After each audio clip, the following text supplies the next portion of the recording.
Қазақстанда бұйыл осы қыркүйекте 10 мықты шетелдік филиалдар ашылады. Оның алдында өздеріңізге мәлім президенттің тапсырмасымен біз қазір үлкен жұмысты атқарып жатырмыз. Қазақстанда осы өңірімізде, аймағымызда академиялық және зерттеуші хаб ретінде қалыптастыру.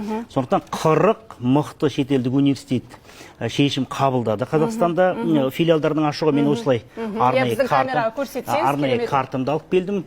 3 мақсат қойып отырмыз. Біз бірінші Қазақстанды сол академиялық хабқа айналдыру. Бұл не береді бізге? Бізге шетелден студенттер келеді. Қазір 31 жарым шетелдік студент келді Қазақстанға биыл. Бұл біздің тарихи рекордымыз. Қытайдан, Ресейден, Монғолия, Әзербайжан, Индонезия, Түркиядан, ақш-тан, Германиядан, оңтүстік Африкадан, Нигериядан қазір келуге бастады. Мына көрдігіңізге де болады. Бірақ сол 2 жылдай, 3 жылдай біз жұмыс істеп келе жаттық. Енді мықты британдық, америкалық, Қытайдың, Ресейдің университеттері тек қана 2 жақты бағдарлама, қос диплом емес, енді толыққанды кампустар ашуға келіп жатыр. Ой, керемет бір $100 миллион жуық инвестиция келіп жатыр оның арқасында.